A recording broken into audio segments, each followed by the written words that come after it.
Hey guys, it's Vera, and today I'm going to talk to you about my favorite makeup brushes. These are my must-have brushes that I can't live without.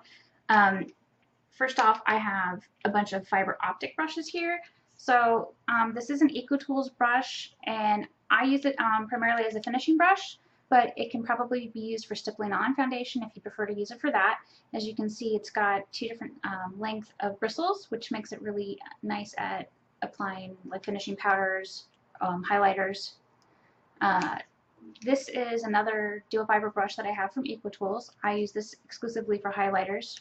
These two brushes are Real Techniques, and this one is a dual fiber face brush. You can use it for powder, for highlighter, whatever you want to use it for. This one is a smaller one, and I find it easier to use it for either blush or contouring.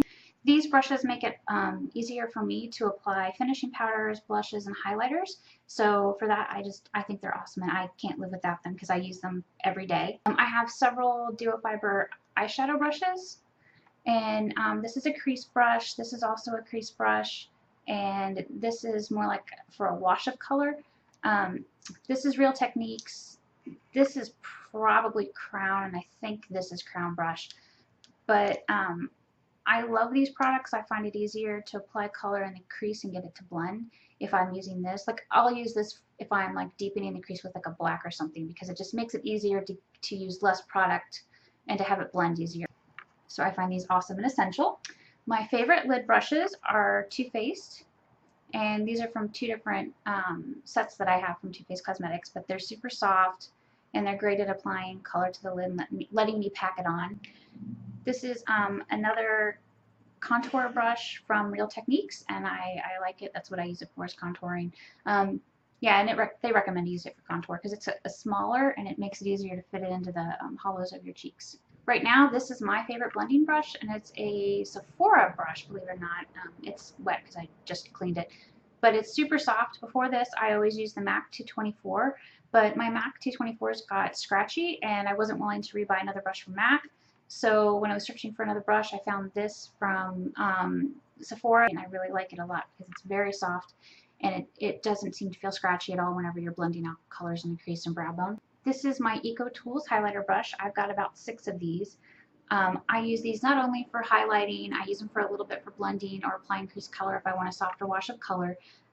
They're also great if you're using a powder on the cheekbones, if you want a more like direct controlled application.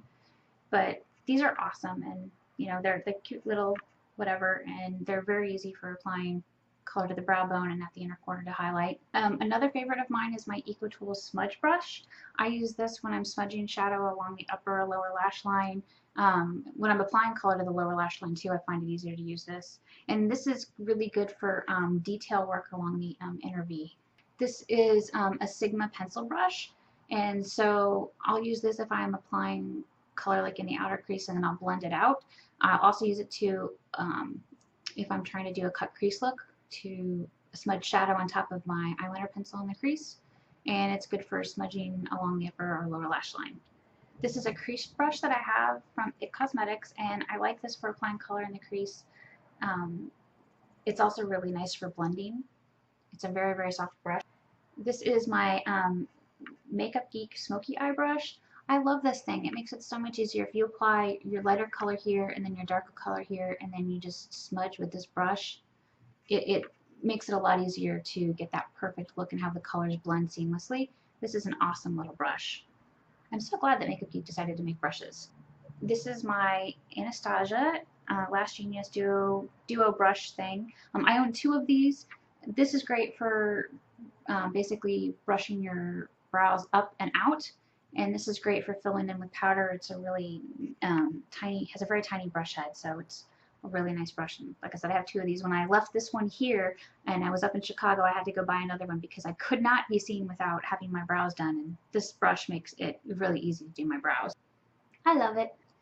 Next is my Japanesque push brush, and I use this to basically apply like black eyeliner at the lash line or to my waterline. My waterline is really, really ticklish, and it's obnoxious because I'll try and put eyeliner up here on my upper waterline, and like I'll blink, and I've ruined my makeup one too many times and had to start over. So I started using this brush to apply it to my waterline, which is a lot easier for some reason than doing a pencil. I don't know why my waterline is ticklish. It's obnoxious, but this makes it a lot easier to apply eyeliner, either powder or like if I run it across a pencil to put my pencil eyeliner there.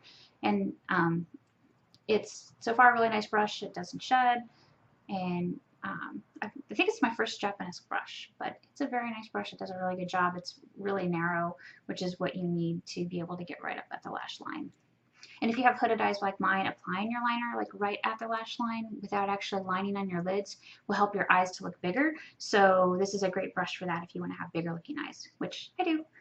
This is my Furless bent eyeliner brush, and this is great for applying gel liner, because basically I will start in the middle of my lid and work my way out, and in the middle of the lid and work my way in, and it makes it easier to make the gel eyeliner flow. It's a really great brush.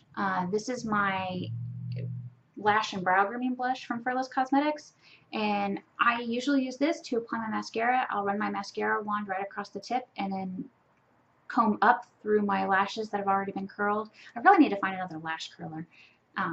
But this is a really awesome brush, and I wash it with brush cleaner, like and basically soap, water, and a washcloth.